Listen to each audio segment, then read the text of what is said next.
Hi everyone, welcome to the Redesigning School Counseling Prompt for Council Discussion 1 on Goals. My name is Sue Reynolds and I'm president of the American Student Achievement Institute.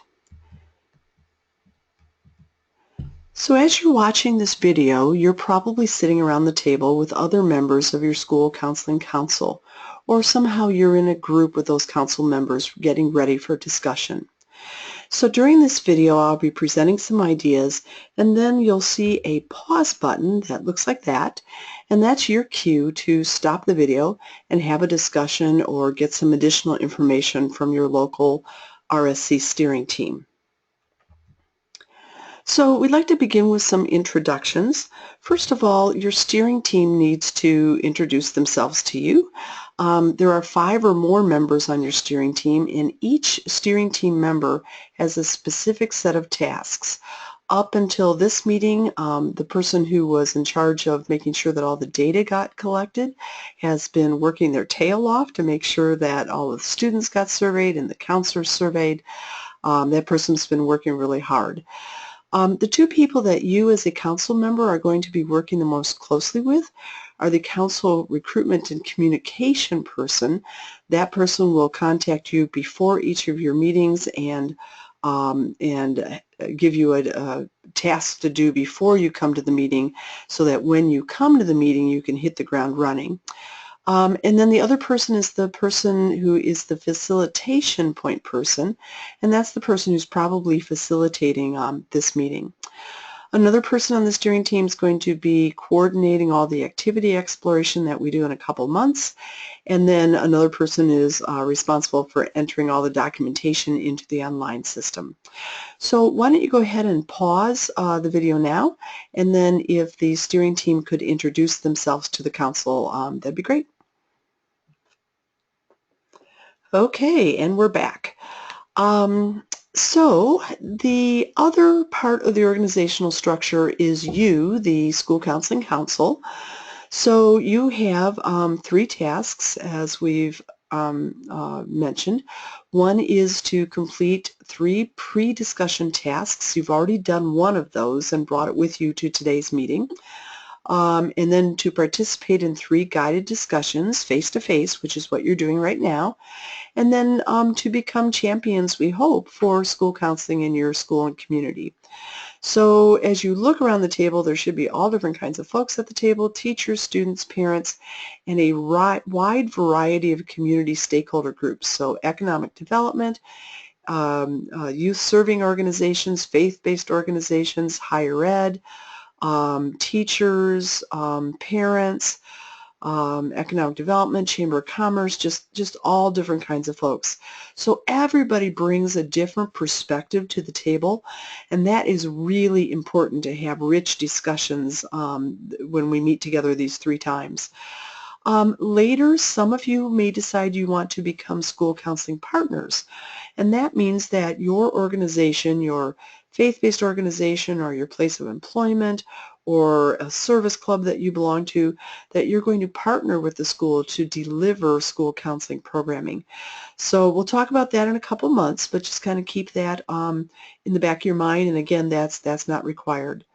So what we'd like to do is to pause the video, and we'd like the council members to introduce themselves to each other. And as you introduce yourselves, this is what we'd like you to share: who you are, what you do for a living, and then what unique perspective do you bring to the table. Like maybe you're the parent of a 3rd grader. That's a unique perspective. Maybe you're a business representative. Maybe you're associated with a faith-based organization and you're representing them. So as you look around at each other, what's the unique perspective that you bring to the table? It's important to know what voice you are bringing to the table and why that voice is important. So please keep your introductions very short. We have a lot to do and not a whole lot of time. So if you'll make those introductions very brief, I'd appreciate that. Okay, let's pause now. We'll be back in just a sec.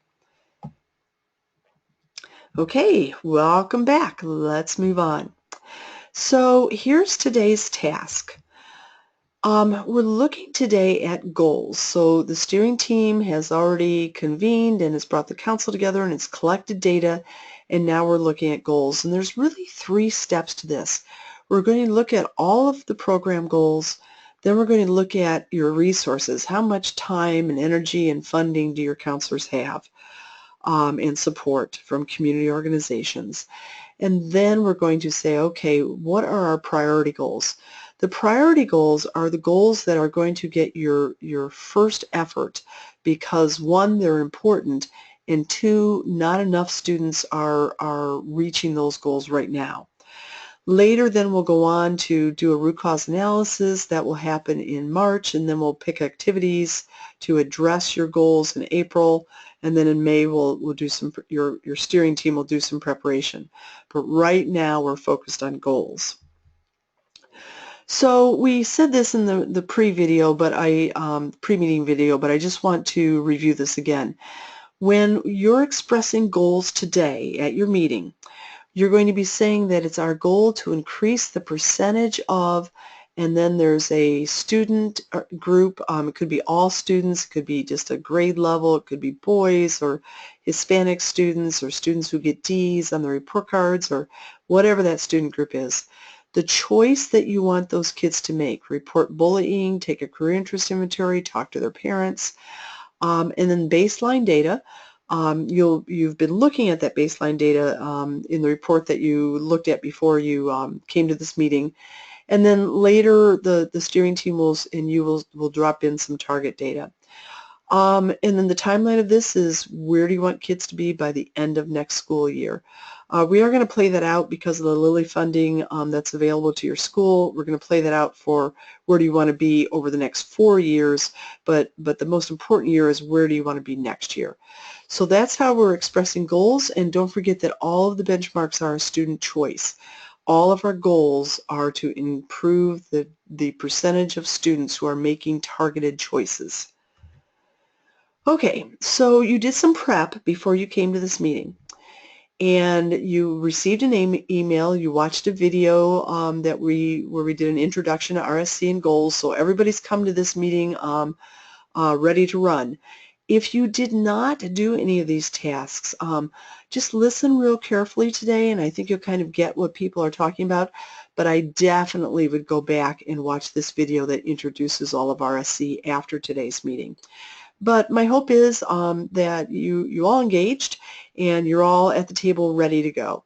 So you've brought your data reports with you, and if there were any choices that you thought students did not need to make in your school, you put a star next to those choices, and then if there's any data that disturbs you, you put a circle around that data as something that maybe your council needs to look at.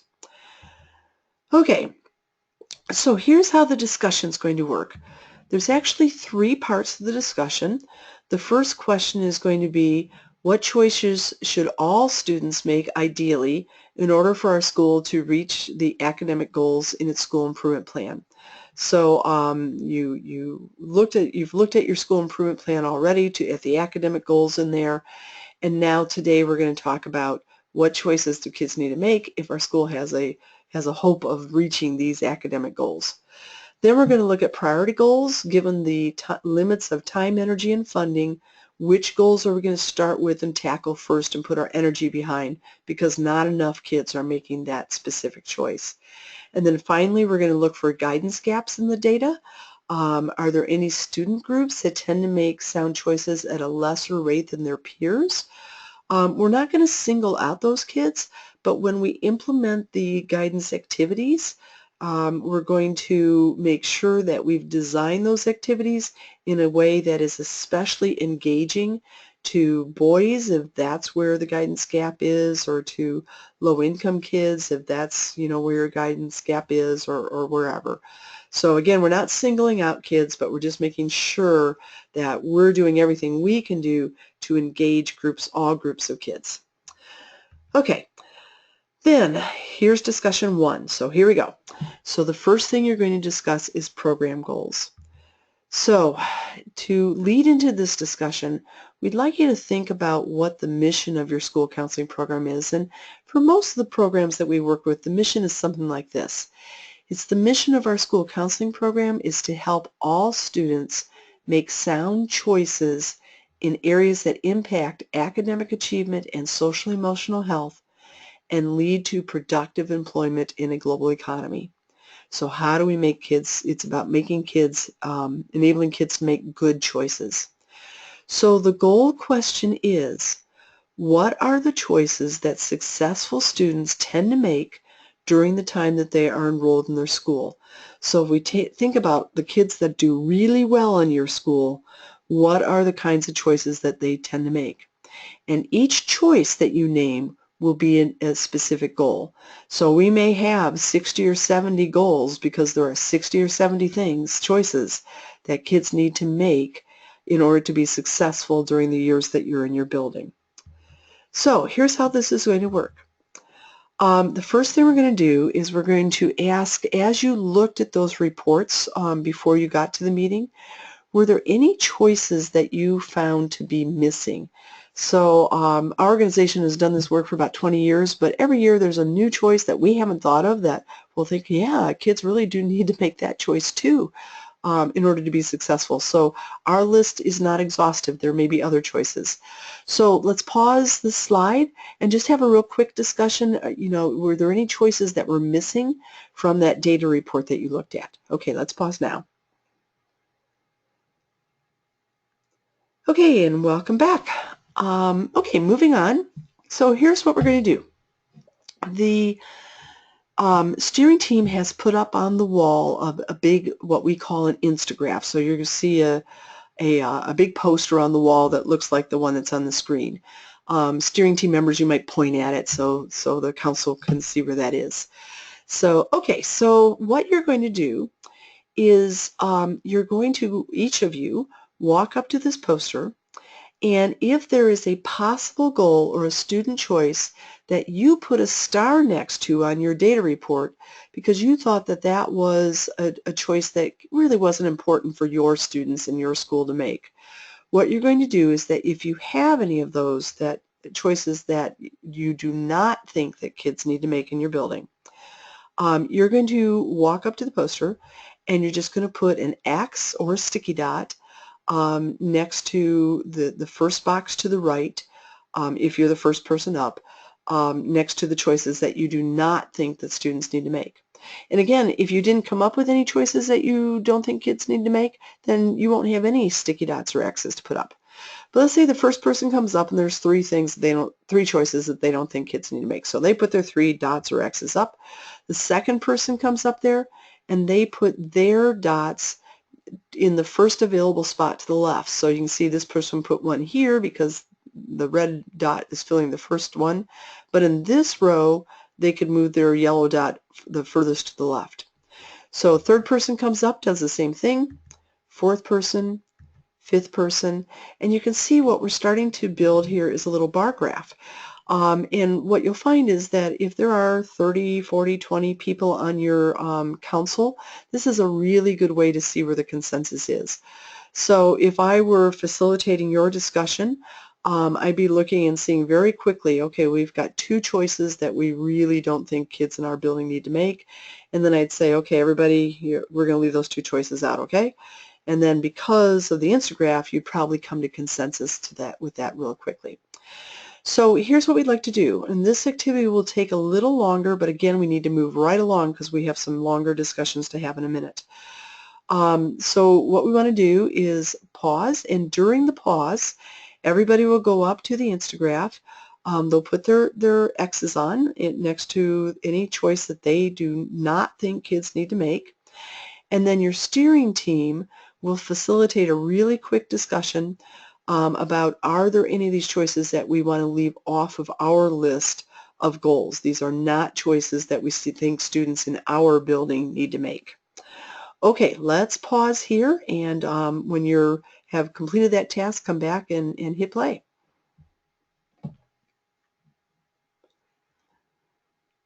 Okay, we're back. So great, you did your first Instagraph. Wonderful, and you've eliminated any of student choices that you do not think students in your building need to make. Okay, let's move on now to our second discussion. So in this discussion, we're looking at our priority goals. So you've got your program goals. The priority goals are a subset of the program goals. And this is a small group of goals, or a smaller group of goals, that you're going to implement extra activities around in the next 4 years to make sure that every single student in your school is making these choices. And then also for the priority goals, we'll have you monitor data for those goals to evaluate the impact of your activities. So for the next 4 years, on those, only on the priority goals, we'll be looking at data every year to see is the percentage of students who are making that choice changing for the better. And if so, we'll know your activities are doing some good, and if not, we'll tweak the activities. So, okay, so those are priority goals. It's a subset of the program goals. So here's the question. Given the resources that are available, especially time and funding, which program goals should our school tackle next year because too few students are making those choices? So the limiters are time and funding. You cannot have a gazillion priority goals if the counselors have no time or funding and other resources to deliver on those goals. So let's take a minute to look at the resources, what's available now. I'm going to put up a couple of slides as prompts and then ask your steering team to share the information with you. So the first one is, how many school counselors do you have in your school? So counselors or steering team, please share this with your council. This is your total FTE, how many counselors you have on paper. But we know that some counselors do not spend 100% of their time on school counseling. So after you've adjusted for that for your department, how many total counselors do you have adjusted because some are not spending all of their time on school counseling activities? So let's pause real quickly and just share that information with your council. No discussion at this point. We're just sharing the information. Okay, let's pause. And we're back. Okay, the next resource we want to look at is what's the ratio. So we're going to take the total number of students, and we're going to look at the total counselors with the adjusted FTE. We're not going to count time that is not spent doing school counseling stuff, and we're going to come up with a ratio. So how many students does every one counselor in the building have with the adjusted FTE? So okay, let's pause here and get that information out to the council and then come back. Okay, welcome back. Let's move on. Okay, this question is, does your school counseling program have a support staff person, so a secretary or administrative assistant or whatever? And steering team members, if you could just give a thumbs up for the council if you have one, or thumbs down if you don't, so they'll know if you have one. Okay, and we'll move right along.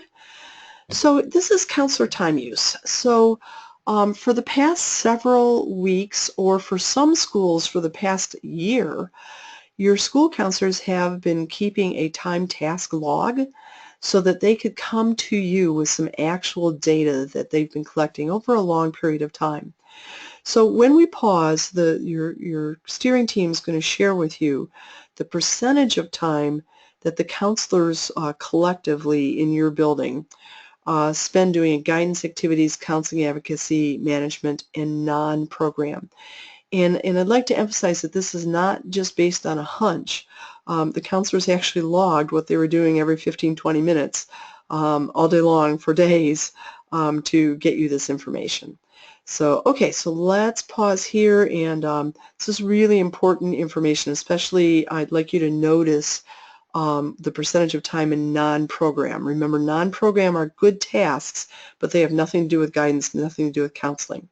So, okay, let's pause and share that information, please.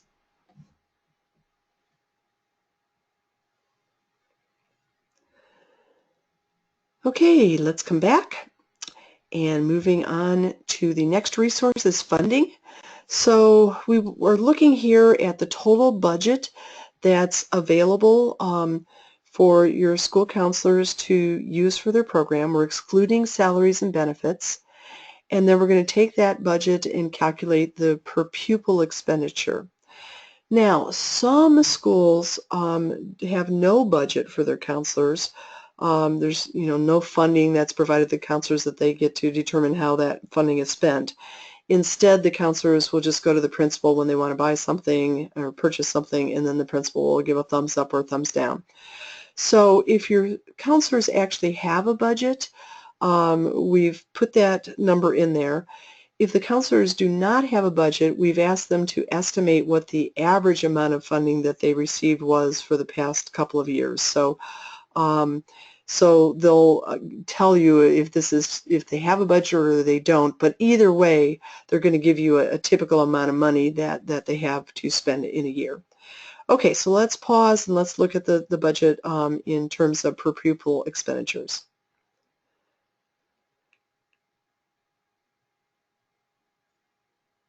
Okay, and we're back. Okay, this is another resource that's available, and that's professional development. There are a lot of schools, unfortunately, in the state whose counselors are never able to participate in professional development. And we actually did a study with that on that several years ago, and it was kind of astounding how many counselors were not able to do professional development for a number of reasons. So in this section, we just want your counselors to share with you how they stay up to date with the current trends in the field, if they're taking classes, graduate courses, or if they're participating in conferences, or if they're reading journals or whatever. And again, you know, think about the budget too. A lot of counselors do professional development out of their own pockets, that they're, you know, since they don't have a budget, they'll pay for the conference themselves, and that can get kind of pricey for a counselor. So yeah, so we're just talking about how do your counselors stay up to date. So okay, let's pause now.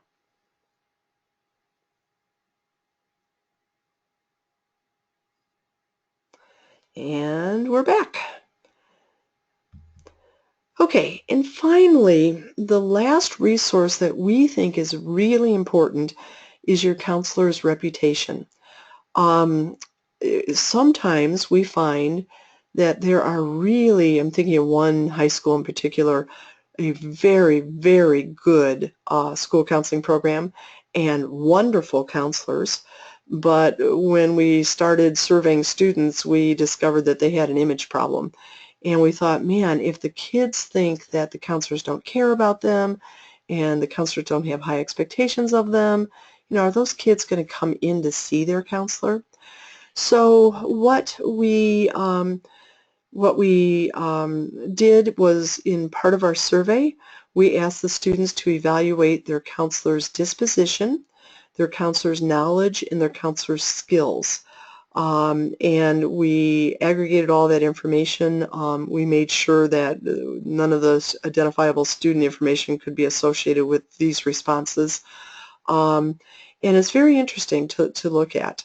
I think that in a lot of schools, the image of the counselors is not accurate, that the counselors are really hardworking and caring people, but because their programs are not designed well, it's hard to get that across to people. So at any rate, so it's important, I think, for everybody to kind of look at what is the image of the counselors, and is that something that as we are redesigning our school counseling program, we need to address. So the counselors, your steering team has to distribute to you a list of questions. There's just a few of them from the survey and how the students answer them. They may be passing out a paper copy of that, or they may just share verbally some of the results with you. So okay, let's try to keep this quick because we have lots to do. Okay, let's pause.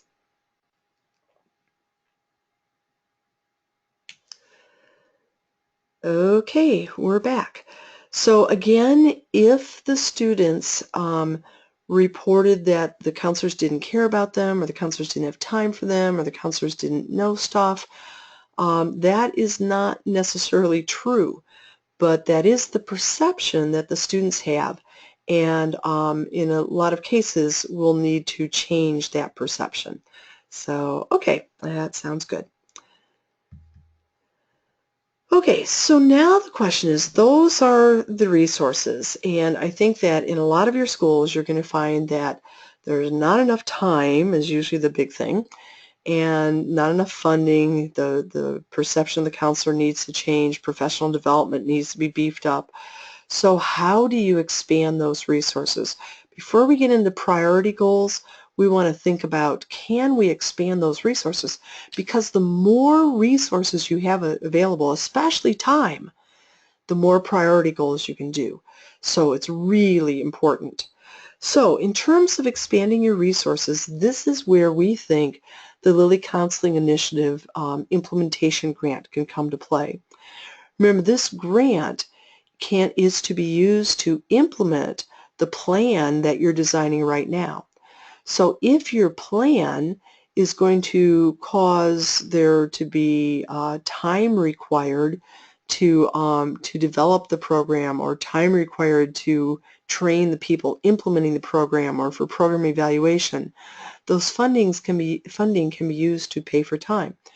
If you want to bring in someone to help you with the program design over the next 4 years, once you know what you're doing with the implementation over the next 4 years, you can bring in a technical assistance provider, you can purchase materials. But I think the biggest thing is time. My own school went through an initiative very, very much like this with Lilly about, oh gosh, 15 years ago. It actually was what started our nonprofit. Um, and almost probably 95% of what we spent our money on was time, so that we could sit down, have discussions, do the program development, implement it, evaluate it. I mean, all of that takes time. But the nice thing is that you have funding to buy time.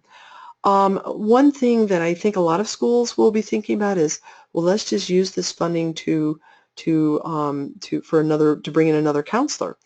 That's something that we would recommend against. Where, you can do it, of course, if you want to, but we don't think that that's normally sustainable.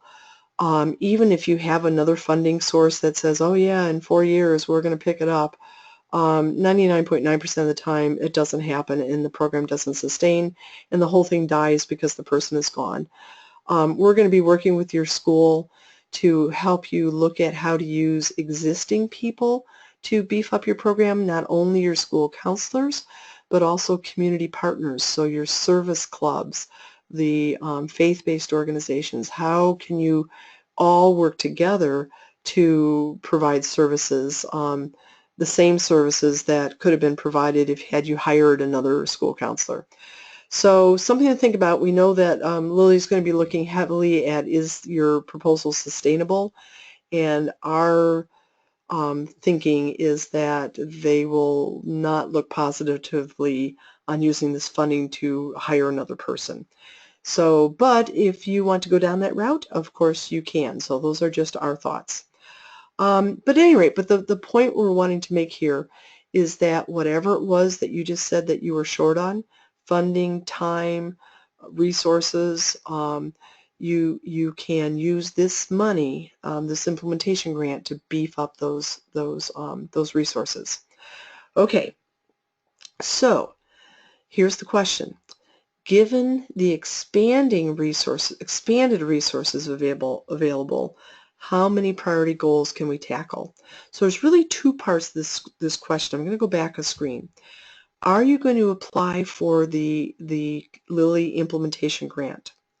If so, you're going to have a lot of time, because that money can buy time for a 4-year period. So if you're going to engage in that Lilly implementation grant, how many priority goals do you think you could tackle? That kind of depends on you and how much energy you have. I can tell you that at my school, when we had a very similar initiative, we tackled like 7 to 10 priority goals per grade level. And then each year of the 4 years, we implemented a few of those, and we built on it every year, so that at the end of 4 years, we had like 40 priority goals that we were doing quite well. So now, if you're not going to get all that extra time from the Lilly grant, then our recommendation usually here is that you have 1, 2, maybe 3 priority goals, because you have to keep in mind that your counselors right now have a full plate. So to put something, an add-on to them, you're going to have to figure out what's going to come off their plate and to get this priority goal on. And normally 1, 2 priority goals is about all that can happen. So yeah, so be thinking about, are we going to have these additional resources? And then one other question that I'm getting a lot is, what if you apply for this grant and you don't get it? This is a competitive grant. So we always say, never let money get in your way.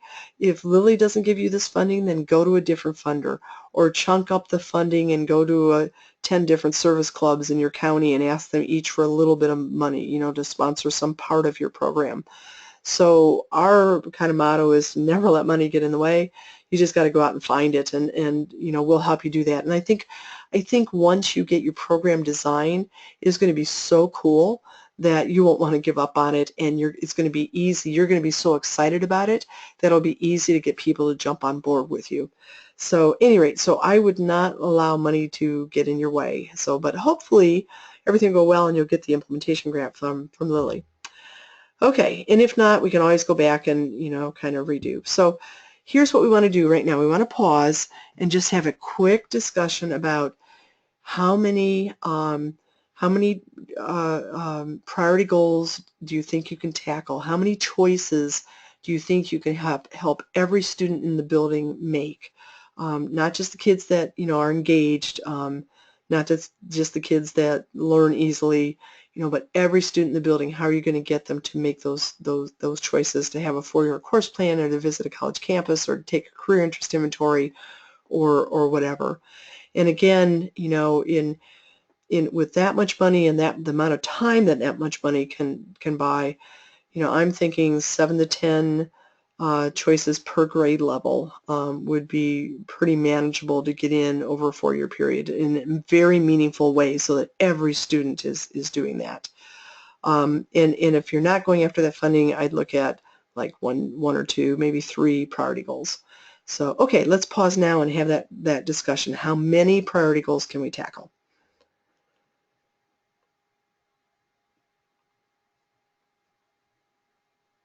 Okay, and we're back. And again, all of this part is very, nothing set in stone. You can change your mind on the number of priority goals later. We just kind of wanted you to be thinking about that now. Okay, so here's the question. Given the resources available, your anticipated resources available, including the Lilly grant, so we're looking at time and funding, which program goals should our school tackle next year because too few students are making those goals? And here's how we'll have that discussion. So we're going to go back to the Instagraph. So the first time we did your Instagraph, we put all the little dots and X's in this goals section. Now we're going to put them in the priority goals Instagraph section. So you're going to go over here, and any data that you put a circle around on the paper that you brought with you today, you're just going to find the program goal here, and you put a little X on this section over here by the priority goals part. So we're still building the chart over there. You'll add those in over here, and then that will kind of show you if people found the same problemsome data. If this were my school, I'd be thinking, okay, here are two that are clear. These need to be priority goals, because so many people found that and it was disturbing to them, and maybe we want to talk about these other ones. So yeah, so kind of be thinking about that. And what we want to do is pause now, and you're going to go up to this Instagraph, put your sticky dots on as quickly as you can, and then come back to your seats, and we'll wrap up.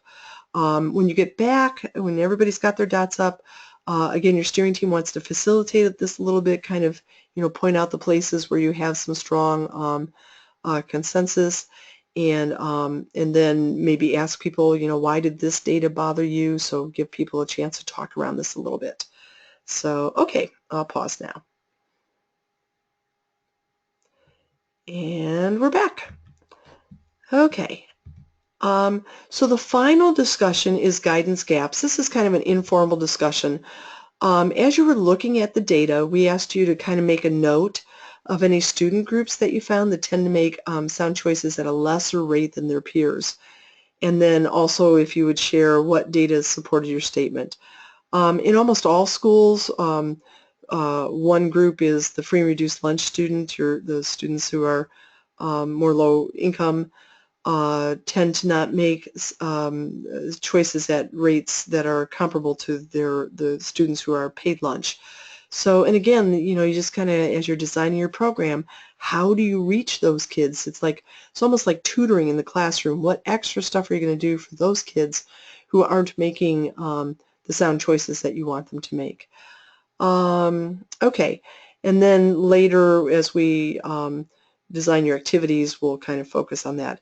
One other note for Gold Star and RAMP, if your school is interested in those awards, at least one of your goals, priority goals, will need to be designed to close a guidance gap. So you're going to have to find at least one guidance gap if you're looking at Gold Star or RAMP, and have your goal be to increase the percentage of free and reduced lunch students who, or boys who, or whatever. So, okay, let's have a quick conversation about guidance gaps. What student groups did you find? Let's hit that pause button once more. Okay, that was our third discussion.